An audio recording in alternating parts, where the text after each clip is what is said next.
Hello, everyone, and welcome back to Avatar the Podcast, Korra Edition. Korra Edition, Video Edition. Korra Video at YouTube, or unless you're listening to it on your podcast feed edition. And at this point, everyone who's listening on Spotify who hasn't gone to the YouTube is like, we get it. We get I it. know. We know. That's right. They get it we first. Get it. We're jealous. No. Thank you, everyone who's been hanging out over on the YouTube and watching the videos. We're inching ever closer to our goal on there. So thank you all for participating, showing up in the polls on Spotify and the Q&As on Spotify as well. We appreciate that. We have such an exciting episode. Things heat up this episode. Oh man, this. Wow. You're not kidding. By the way, I'm Greg. That's Acorn. Hi. Hi. You also know that at this point, but you know, whatever. Yeah, that's fine. Introductions. It could be someone's first episode. You never know. That's true. If you're new, hi. Hi. Hello. Welcome to the podcast. You're looking great today. Got a little something on your shoulder. Okay, got it. You Great. got it. Yeah, Got there it. you go. Great. Perfect. Before we jump into this episode, which is, I'm going to be bold right now and say this is my favorite episode of the season so far. Which is ironic because it was the lowest viewership It's so weird. of season 1. I know. So I don't understand it. It's the best episode as far as I'm concerned. Yeah. Before we jump in and talk about it and go over all the details and all the deliciousness, we do have a couple of 5-star reviews to read from Apple Podcasts. Yes. we do. Our first review comes from AJ/Hermione. And they write, "Hey, Acorn and Greg, I'm a fan of your podcast and just wanted to say thank you for making it. I was looking around for a new podcast when I saw yours. I listened to the first few episodes and I immediately wanted to hear more. My top 5 characters are," and they give a reason for each, which is great. Mm-hmm. Number 1, Iroh. He always has incredible advice and makes the best tea. Number 2, May. She is so fierce when it comes to fighting for her pride and her beliefs. Number 3, Sokka. He is always there for the comedic relief, but is also such a brave and strong warrior. Number 4, Katara. Need I say more? No, you don't. And number 5, Boomy. He is such a powerful earthbender and has one of the best personalities that I've seen as far as kings go. I hope you guys keep making these episodes as they get me through the day. I love that. Thank you so much. Thank you for the review. And I love the reminder that people actually listen to our podcast. Yeah. It's just so nice. You know, people who listen to it throughout the day, on their commute, walking through the grocery store, going to sleep at night. It's so cool. Working in a warehouse. We got a recent one that said warehouse worker and delivery person. Mail person, mail delivery person. That's all. Yeah, that's true as well. All right. Our next review comes from Hazel Granada. And they write, "My favorite podcast," with 2 exclamation marks, in the spirit of being accurate. I'm not going to exaggerate that. "Hi, my name is Hazel and I love Avatar the podcast. I was first introduced to the Avatar universe when a couple years ago, my parents found out I had never seen Avatar the Last Airbender and binged the whole series with me. And I know it's so cute. I can't wait till I can do that one day with my daughter. Just watch an entire thing. Right now we're just on Coco Melon, which is anyways. I love listening to this podcast on my walk to work. I enjoy laughing at all the puns and recognizing all the voice acting notes. Ooh. Thanks for making the great podcast and keep it up," with 1, 2, 3, 4, 5, 6 big smiley faces. Yes. Thank you so much, Hazel, for leaving that review. That's great.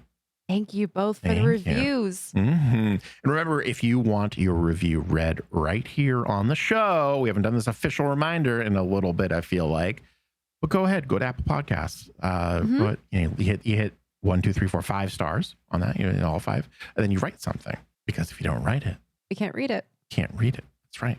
Exactly. Yes. So we gotta make sure you do that. Anyone who's leaving reviews in some of the other countries, we only have easier access to the US side. I have to go on my computer to figure out all the other countries. So once we catch up on the US side of Apple Podcasts, we're going to jump back into all the other countries and territories and such, and then we'll find those. I didn't think to look in Turkey. We got someone who left a YouTube comment that said, "What about Turkey?" And I was like, "Oh yeah, I didn't even think about that." Wow, that's so cool. So we'll get to all of those once we finish the US side of things, for sure. Absolutely. I don't want to waste any more time. I want to jump right into this. Jump into this. I'm so excited. We're jumping into Book 1, Episode 8, When Extremes Meet. or as we like to call it, Team Avatar Assemble. yes. And this episode was written by Michael Dante DiMartino and Brian Konietzko and was directed by Joaquim Dos Santos and Ki Hyun Ryu. We begin this episode on a more positive note as we left it, as Mako, Bolin, Asami, and Pabu arrive at Air Temple Island, where Korra and the kids welcome them to their new home and Milo's domain. I love Milo so much. Yes, I know you do. When Pabu skitters onto the dock, Milo and Iki are bewildered by the creature, while Jinora explain exactly what a fire ferret is in great scientific detail. And that's why I love Jinora. Yes, I know. She's a walking encyclopedia. Yep. Iki chases the fire ferret, and Milo, the Chaos Lord, jumps on Naga and pretends that she is a sky bison, even though Naga was there the entire time and there was no reason for him to say, like, oh, new toy. He just is I Milo. had a moment to think that exact thing. And then I was like, well, it's probably been a while since he's seen Naga, I guess. I don't know. Because I don't know. You'll remember Korra was on the dock with them, welcoming in everyone, which would imply that Naga was also there. He's just excited to see Naga He's every just day. chaos. Maybe he does this every day. Actually, that's my headcanon. Yeah, that explains it. Because Naga was not surprised by this. He just No. was like accepting. Fine, let's get this over with. Here we go. I'll be a sky bison. Mako thanks Korra for sending the air acolytes to help with the move, and Korra tells everyone that they should feel welcome here. Milo thinks that Asami is pretty and asks for some of her hair.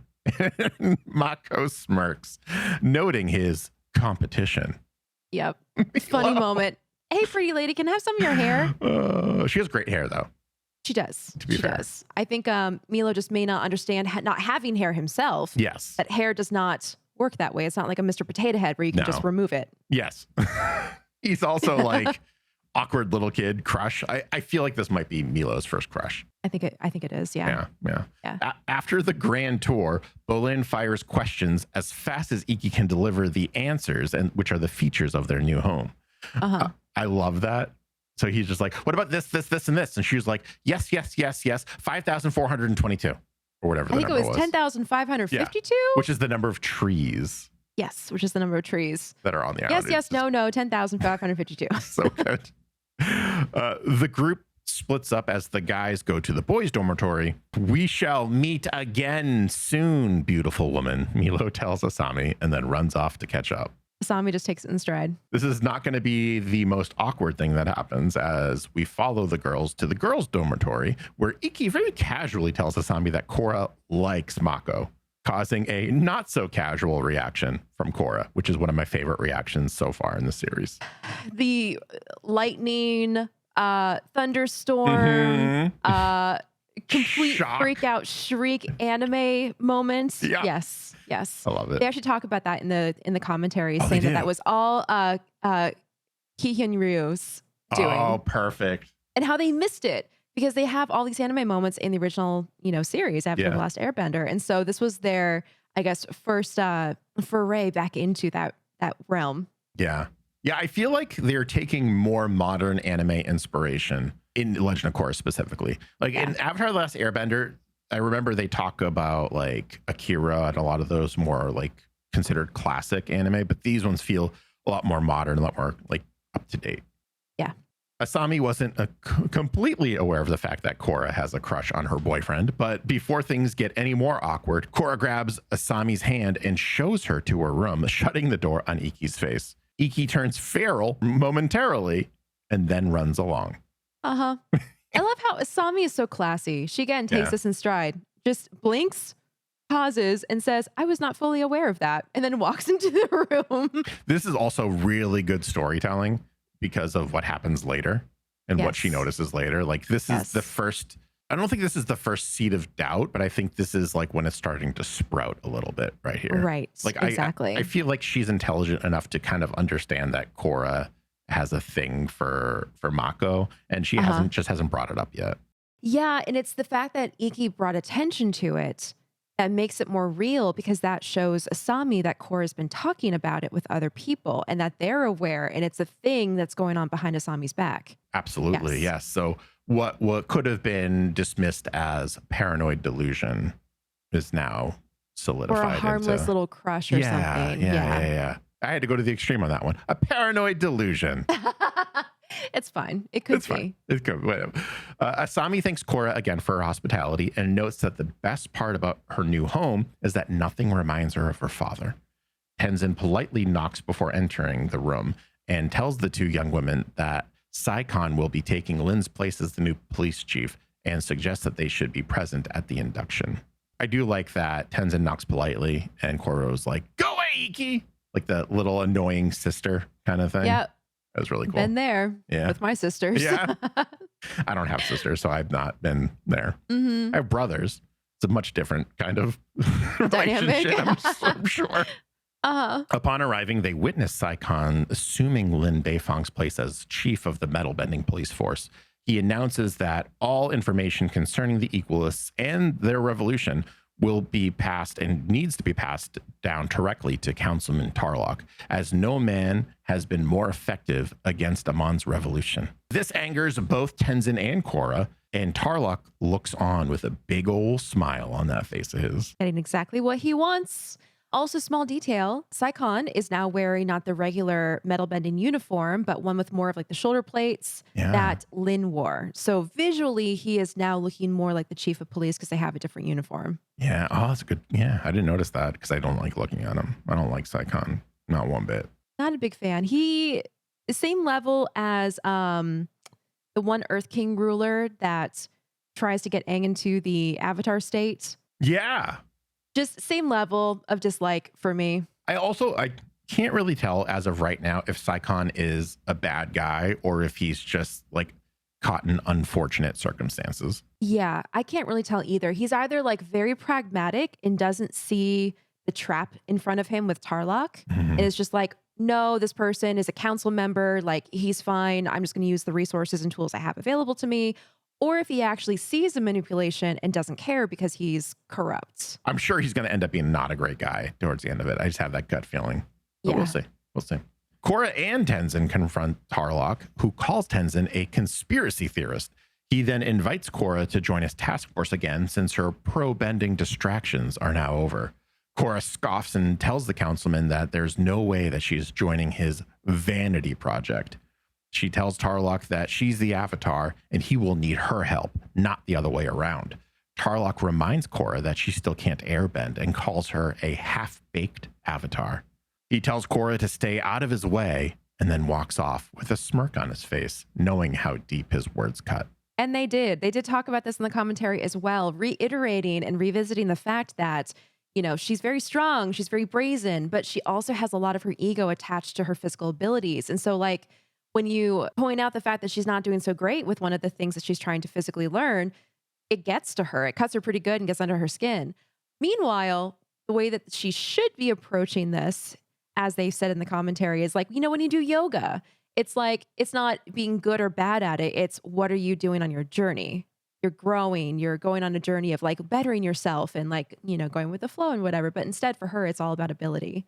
Small other detail, that comment about the vanity project. Did that sound familiar to you? It did? It did. Well, it's the same reason that was used by Colonel Shinu in the Blue Spirit when he refused to supply Zhao with the Yu Yan archers in his quest to find the Avatar. I love it. Anytime Zhao pops back up. Yeah. I love it. Flying away from the ceremony on Oogie, I still love that. I love just saying the name Oogie. I flash back to all those comic scenes. I know. Well, Korra asks Tenzin why she still can't airbend, despite knowing most of the forms. He tells Korra that she needs to work through the block, which annoys Korra as it's easier said than done. Tenzin continues to say that Aang also had the wisdom of his past lives to rely on, and asks if Korra has had any contact with her past lives. Korra reminds her mentor that she is a spiritual failure, according to the White Lotus. Tenzin notes that she might have made a connection without even realizing it. And then all of a sudden, Korra realizes that her visions have been all about Aang. Tenzin urges Korra to meditate on these visions as they approach the Air Temple Island, as he believes that Aang's spirit is trying to tell her something. Day turns to night as we see Korra sitting on a ledge on Air Temple Island overlooking the statue of Aang on Memorial Island. as we see tears rolling down her cheeks. Barely hearing Mako and Bolin calling for her, Pabu pops out of a bush and runs up to her and licks the tears off her face. Korra admits to her friends that she feels so alone and is the worst avatar ever because she can't figure out airbending. Mako reminds her that Aang hadn't yet mastered all the elements while battling the Fire Nation. He was just a little kid. And Mako chimes in with the fact that Aang also had the support of his friends. Bolin declares that the four of them, which would be Asami is included in this fourth, are the new team Avatar, and they can save the city together. Milo fart bends in the middle of the group, unsure of what they're doing, and everyone laughs. Milo has a lot of moments this episode. It does. He absolutely does. It's very interesting that it seems to be common knowledge that Aang hadn't yet mastered all the elements during the events of Avatar: The Last Airbender. I had that moment too. For me, it kind of took me out of the immersion a little bit because to me, it sounded more like an intentional line in the script to give them this moment rather than like canonically, socially, culturally, these random kids in Republic City knowing the details of Avatar Aang's journey of his like life. I wish that there was a little more world building. This is going to be the only time I feel like I say this for this universe. I wish there was a little more world building where maybe they make more of an effort to show that maybe like Aang's entire life story is just available to the public. Because we know that there's Aang Memorial Island and there's some artifacts and stuff on there, but like we don't know exactly what that is. Yeah. I don't see Aang as being the type to not tell his complete story, especially because he does enjoy the limelight quite a bit, but we don't know that for a fact. We don't know that if he changed, if he grew out of that. So exactly. You're right. Like the Memorial Island is there. We saw it in a nighttime scene. So we saw some shadows of artifacts and we know there's stuff there, but like what's there? What does it tell? Yeah. How often does the Memorial Island get visited by regular people? Is this a place where field trips go? Yeah. From Republic City? Like, we don't know. If we were to headcanon this, what if Aang wanted to set up an educational system much like Fire Nation, kind of, where like they go into great detail, but the detail's real about their avatar? Oh, that would be funny. Like a callback to the headband where he basically took inspiration from his time in the Firebending Nation schools, but did it the right way. Yes. By providing all of the correct details. Yeah, not exaggerating or omitting. Yeah, for sure. The moment where Pabu licks the tears away from Korra's face is inspired by Brian Konietzko's real life being comforted by his dog after they had a violent encounter with a loose dog. He talks about that story in the commentary. It's pretty rough. Yeah, I can imagine. I didn't want to listen to the commentary basically for that alone. Yeah. But it's sad, but it's also heartwarming at the same time. Yeah. And the point that they were making is just like animals, especially dogs, have that kind of sense.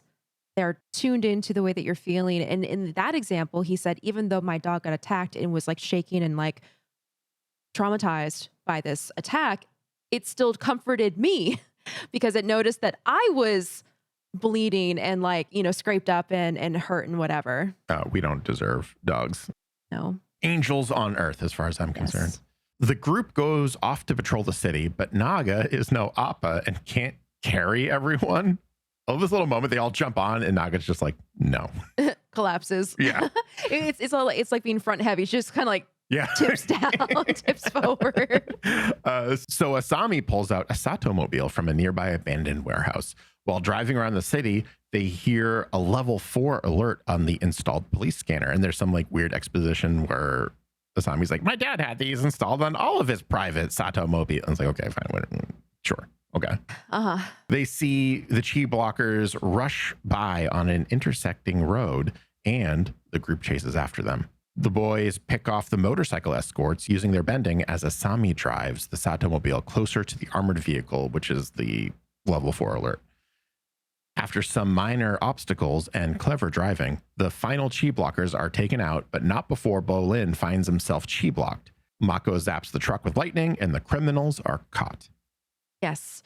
This whole section was really cool because to me, this was kind of like a Sokka moment where normally the benders are the ones calling the shots and all the non-benders are going along with it if they're even in the equation. But this time Asami is calling the shots like an army commander, as they mentioned in the commentary. And the benders are like, oh, okay. Yeah, we'll just go along with it.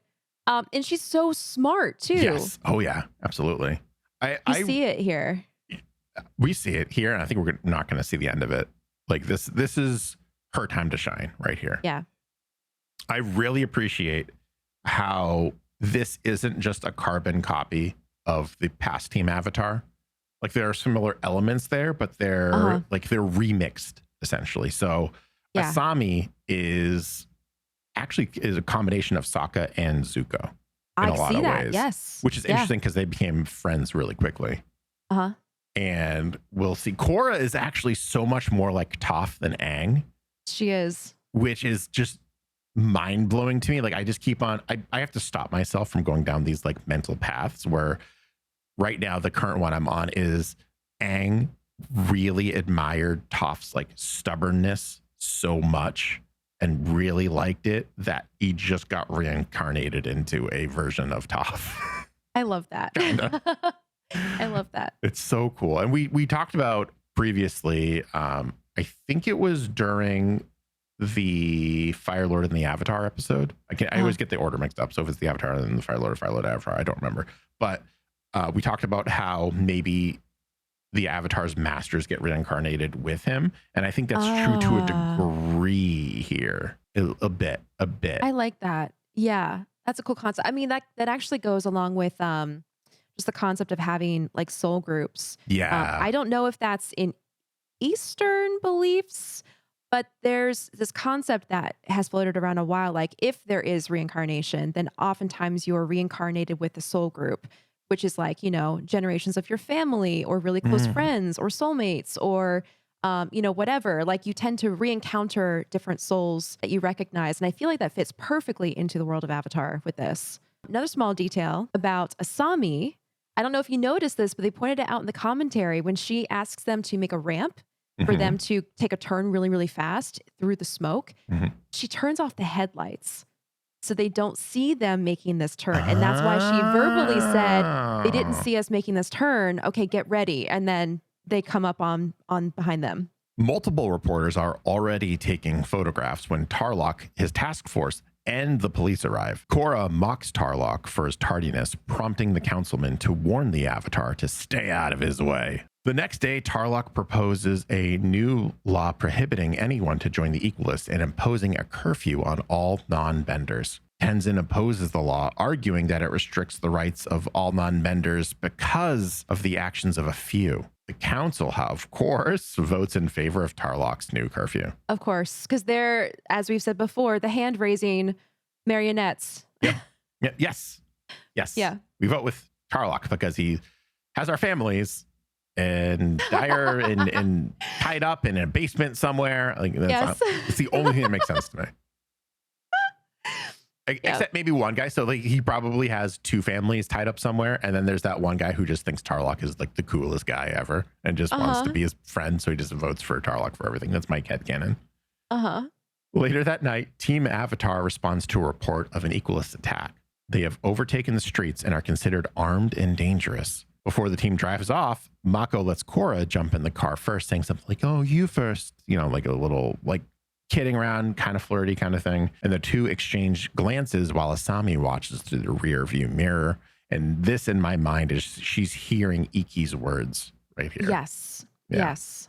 If it had been a couple episodes separated or in a movie, this is where they would add that like echoey overlay of audio where you would hear the line again. Yeah, for sure. But it's you can absolutely connect that, and it's very clear. The team rushes off to the Equalist attack, and when they arrive, they see several airships hovering over the Dragonflat's burrow, and the power has been cut. This is overkill.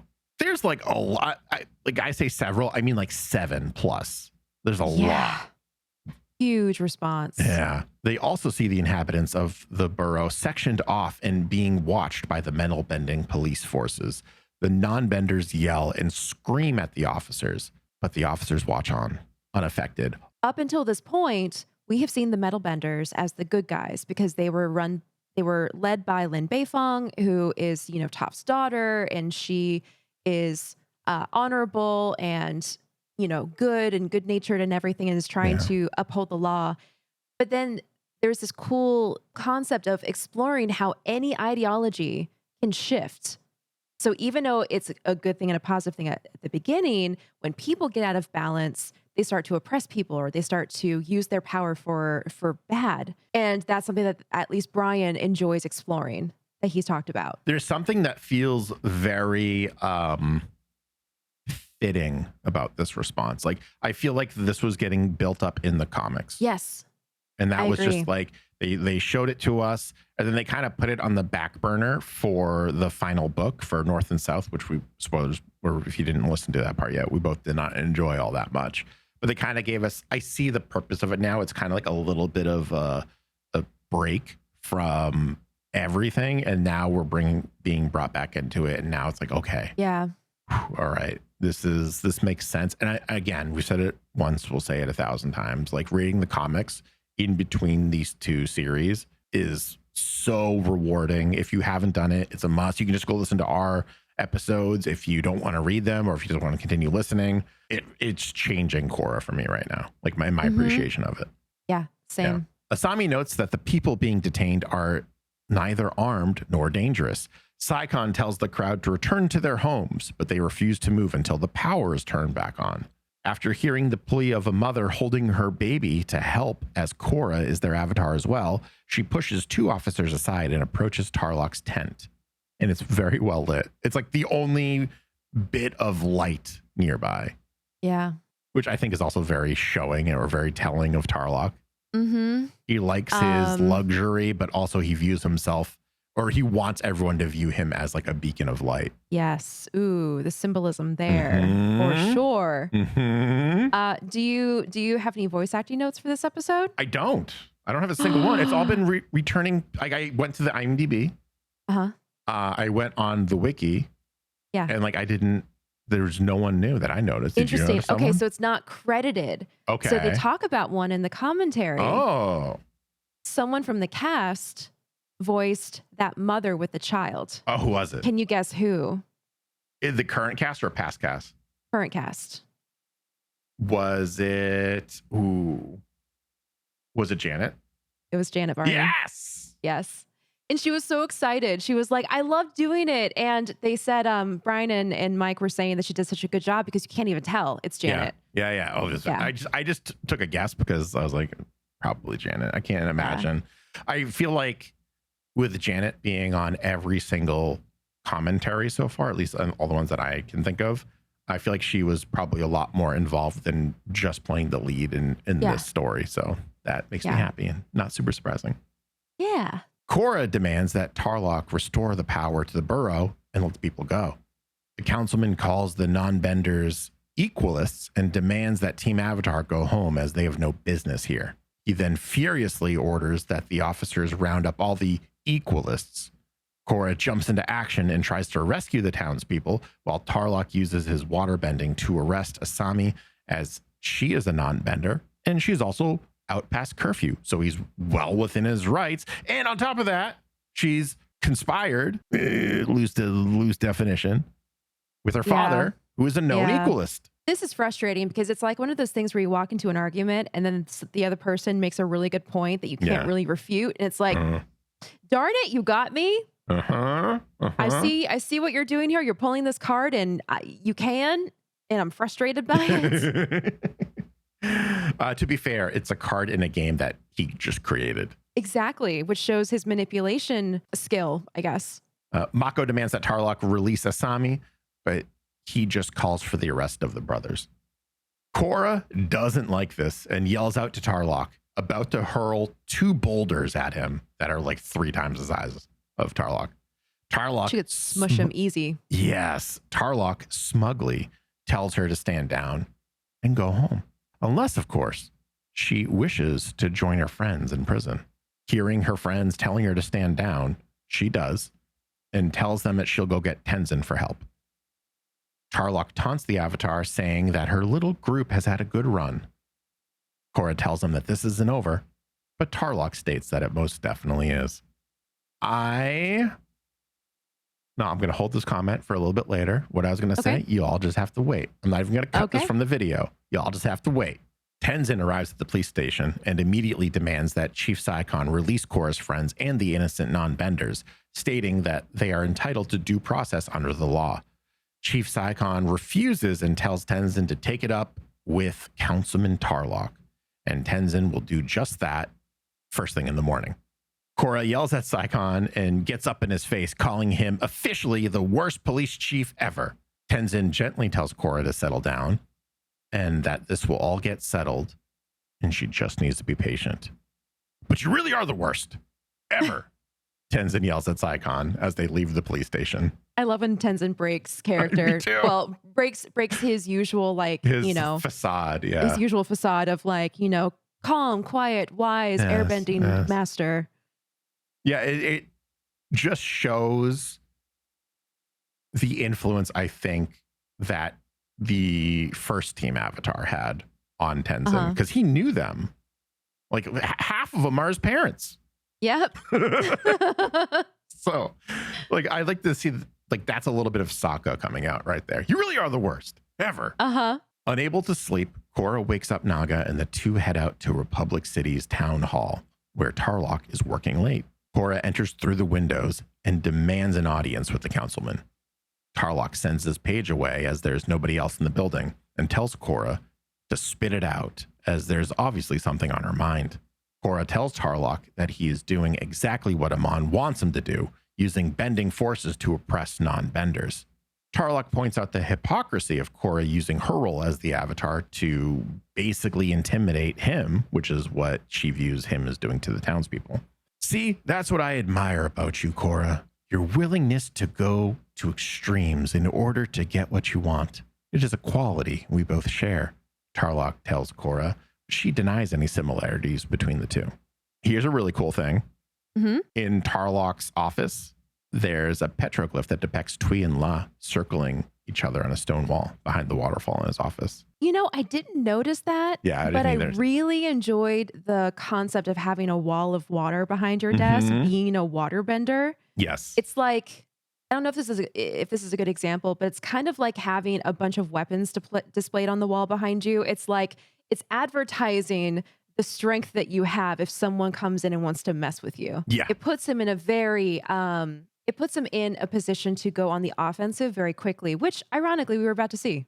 Tarlok offers the Avatar a deal. If she falls in line, he will release her friends. Korra rejects the offer. He might be able to manipulate Chief Saikon, but it won't work on her. When Korra yells that Tarlok is just as bad as Amon, his eyes widen with rage, and he uses the waterfall behind him to attack. Korra shields herself against the razor-sharp icicles. She defends herself by creating a wall of earth and manages to get the upper hand by earthbending the fountain wall behind Tarlok. This pushes him out of the room, and then she pushes him down into the main city hall room. Still think I'm a half-baked Avatar? She says. She's feeling herself right now. This is the first time that we see a character bleed in Legend of Korra. Maybe even in Avatar: The Last Airbender. I don't even remember the blood, so it must have been really, really small. Yeah, she got like jabbed with icicles. It was like a little. Interesting. You know. Oh, yes. She has the line on her face in the later We've frame. seen it in every single anime ever. Where like things like that. Oh, sorry. This is the third time in the whole series.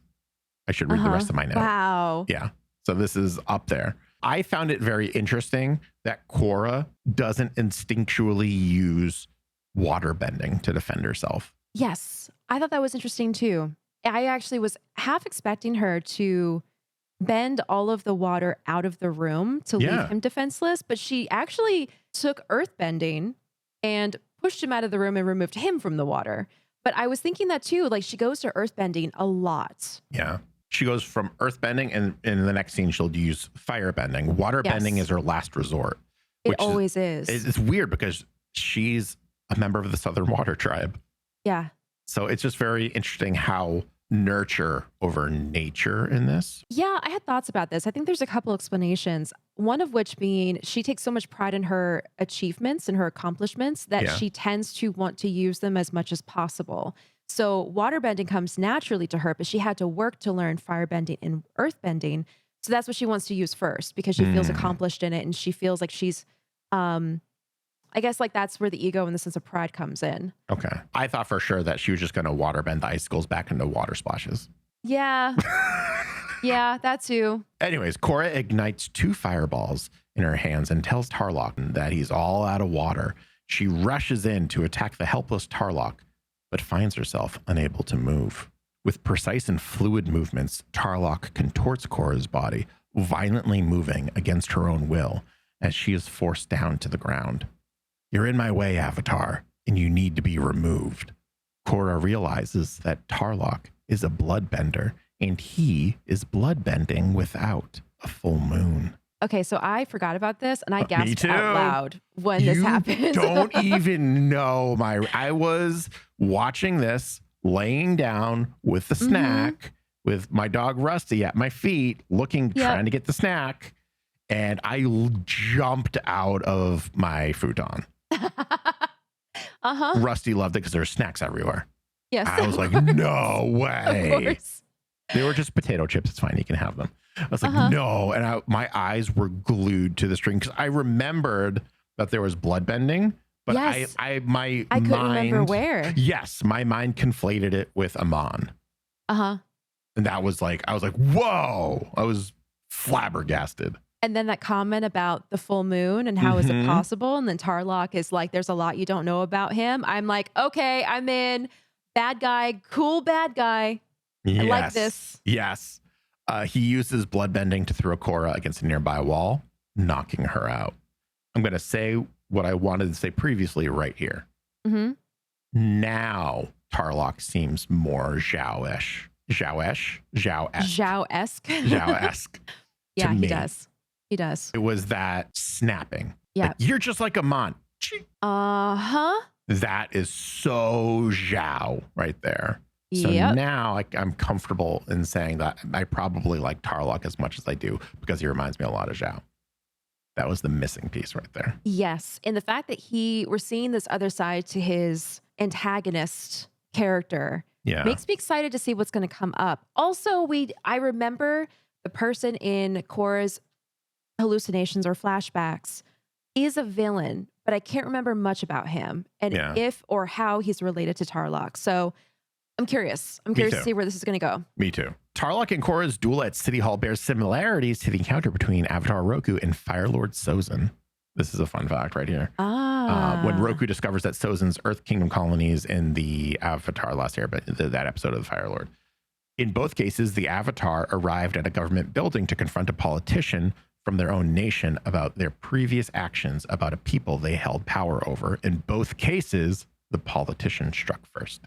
Again, we've talked about this before, the concept of incorporating things that we've seen in past episodes, whether it's dynamics or real world references or illusions. The fact that they do stuff like this just makes it feel more familiar. It makes it feel, I guess, cohesive to the rest of the franchise.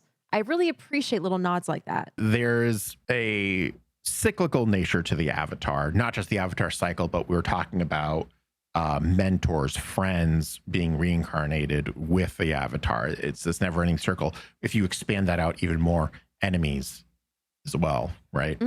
Anyone who's ever dipped into my streams knows that I love Beast Wars, and Beast Wars going, there's a point to this, I swear, continuing into Beast Machines, they had this concept of there is no Optimus Prime without Megatron and vice versa.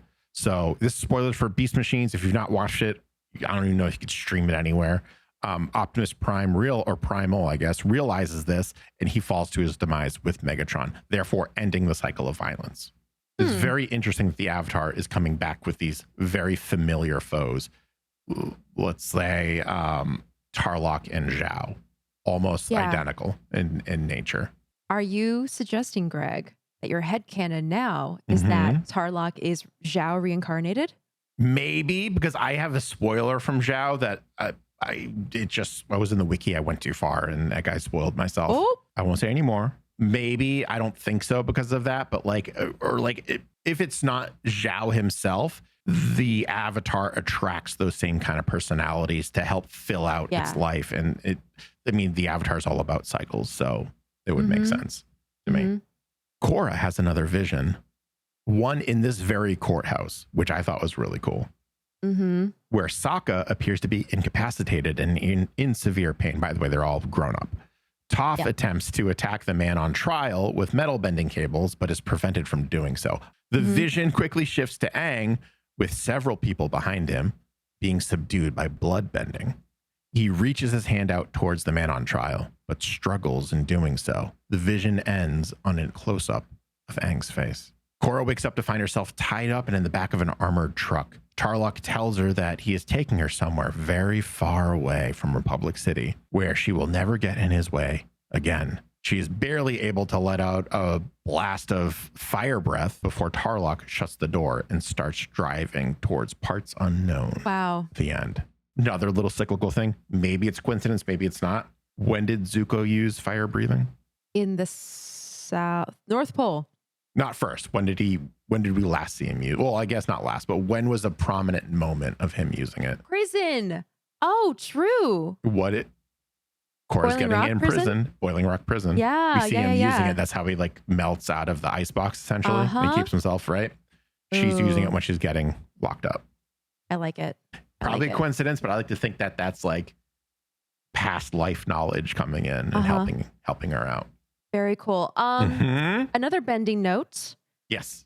They did talk about lightning bending in the commentary. Okay. And it actually echoes the conversation we had in a previous episode. Oh. Where I believe you pointed out, why do all firebenders know how to lightning bend now? So they actually, I'm pretty proud of myself. They actually echoed my explanation, which is, if you think about like human existence, like the Olympics, for instance, is the example they gave. Back in like the 40s or something, you would see people do pole jumps or pole vaults or like gymnastics floor routines. And it looks so basic now because we took those moves that they pioneered and improved them. So where it once was really impressive for someone to do like a back handspring, now we do back handsprings, triple flips, SoCals, like whatever. I know I just mixed up gymnastics and ice skating, but just that concept of like certain moves and certain things are pioneered and then they just become commonplace. And then we progress even more and then that becomes commonplace. So that was kind of their explanation for it. But a cool other detail is they had this backstory idea that Mako learned lightning bending from Zolt when he ran with the triple threats. I believe it. And he picked it up on the streets because Mike and Brian really like this concept of like good guys learning skills from bad guys, but they use those skills for good. So I love that little background tidbit for Mako's character. I will accept that into my head canon. Yeah. Because it's like Reich said so, right? I do wish that there was a visual difference between what we saw in lightning bending in Avatar: The Last Airbender and in Legend of Korra. That would be my smallest gripe. And that way we could see that evolution. And if you're paying attention, you could be like, well, this one is maybe a slightly different shade of blue, or it's not as wild and uncontrolled, I guess. Make it a little different visually. So then we can kind of, when you tell us that in the commentary, we could be like, oh, now I see it, and not okay, you said it, so it's the rules. Visually, it's backed up as well. Yeah, I understand that's what I would appreciate that. Or in the comics, because the comics were made after the fact anyways, for the most part. Put something in there. Yeah. I don't know. Okay, well, since that's the end, Acorn, who is your MVP of the episode? My feet are kicking right now like a child. I'm so excited to hear who your MVP is. That you should know. You know, I thought about it. No one like really, really stood out to me this episode because it was such this conflict dynamic between like Korra and Tarlok. With that being said, like, I don't know. I feel drawn to say Tenzin. Okay. For some reason, probably just because I love him. I had so many moments this episode where I'm like, I freaking love Tenzin. Yeah. I love his character. So I'm going to pull a you and say, I'm just going to pick my favorite character. Pick favorite character. For That's MVP. Fair. That's fair. Yeah. I can't fault you for that. I'd be really hypocritical to be like, you can't do that. Because that's most of my picks. I think my pick, not because she's my favorite, I think it's Korra. I think she very easily can figure out what side she's on, and she doesn't delay. She never hesitates. Very decisive. She's very decisive. She knows her sense of right and wrong is very clear. And I think Aang's was as well, to a fault towards the end. with that whole dilemma of, am I going to kill the Fire Lord or not? Even though, as a lot of videos will point out, he's probably killed many people before the Fire Lord. I just realized something. Yeah. Act decisively is the advice that all of Aang's past lives gave him, and he still had issues with it. And now Korra only acts decisively. That's amazing. That's cool. I'm going to chew on that all night. I'll tell you that much right there. Me too. I like her so much. I like Korra so much. She's probably, if I were to revise a top 5, she would be in there for sure. She seems to be getting over this fear of Amon very slowly, which is really cool to see. So for me, it's Korra. What is your moral of the episode? I think my moral of the episode is it's okay to lean on people. Yeah. It's okay to get help from people. It's okay to not shoulder everything yourself. Mine's much different than that. Yeah? What's yours? I think it's rules are meant to be broken, or not meant to be. I think it's that rules will always be broken. And we're gonna see that with societal rules, benders versus non-benders. We're seeing that with blood bending. Before we're like, you can only do blood bending on a full moon. Yeah. Not anymore. Yeah. Progression. Bending steroids. I don't know, but something's happening here. Absolutely insane. I just think this is my favorite episode because of that ending. It just came out of nowhere, but they executed it so precisely and expertly that it doesn't feel like it was out of nowhere. Like, does that annoy you where someone's like, it's like a twist, and all of a sudden you're like, come on, dude, really? Like, but no, it just fits. It does. What if he's blood bending the vote? No, that's stupid. They're actually marionettes. They're actually They're real marionettes. He's Weekend at Bernie's, the whole council, and they're just. We got dark really quickly. Yep. Well, that's it. That's the end of our episode, ending on the darkest note possible. Everyone, thank you all so much again for hanging out with us and continuing to show up and be active on YouTube, over on the polls. Even just the fact that you're listening to us makes us feel so good inside, and we really appreciate it. Thanks to all our patrons again who continue with their support. We super appreciate that. I actually, when this ends, I have to ask Acorn something and tell her an idea that I have that you will never know until we do it. Ooh, secrets. There we go. If you want to show any sign of support whatsoever, continue listening. You can find us over on Twitter, twitter.com/podcastavatar. You can go to patreon.com/avatar the podcast. If you want to support there, you can go over to the YouTube, subscribe, watch a couple of videos on there that we have if you like. Any way you interact with us or the podcast is greatly appreciated, and it's support. It's support no matter which way you slice it. So please. And yes, if you've been listening this whole time and you haven't left your 5-star review and you want to tell us who your top 5 is for Korra, we haven't gotten many of those. That's true. So we would love to hear, now that we're talking about characters that we're falling in love with Korra, let us know what yours are. And with that, if you're caught up on all the episodes and you want to come hang out with me live on stream, you can do so over at twitch.tv/BoosterGreg on Monday and Friday evenings at 8 p.m. Eastern Standard Time. Don't worry about Wednesdays. Nothing exciting ever happens on Wednesdays at all, ever. Don't worry about it. You can go there if you want at 8 p.m., but no guarantees on that one. You also find me on Twitter, basically anywhere on the internet that says Booster Greg. Same. You can find me anywhere on the interwebs at Acorn Bandit. I am also streaming on Twitch. And for those of you who are listening live or caught up or currently or whatever the word is you want to say for you listening to this weekly, I started playing Minecraft for the first time in my life, and I'm addicted. And I'm playing that on stream now. So come watch my builds, I guess. That's putting it lightly. I clocked a 10-hour stream yesterday or 2 days ago because I was trying to make something work. I got a notification that said, oh, by the way, you can keep the notifications on for Acorn always, because just the way it goes. Mr. Greg. I got a notification that said, Acorn Band is live with Minecraft. I was like, oh, that's neat. And I was eating dinner or something, or I was about to make dinner. And then I ended stream and I was like, who am I going to raid? And Acorn Band, it was still live. Still streaming. Yep. And I was like, I feel like this is a while, but maybe I'm misremembering. And then we raided in. Sometimes you get that benefit. Sometimes you come to my stream, I just bring it Acorn, or vice versa. But anyways, I raided. I was like, it was almost 10 hours. I was like, okay, Minecraft's got its talons in her. Yep. I was building an iron farm. I had to go kidnap villagers. It was a whole thing.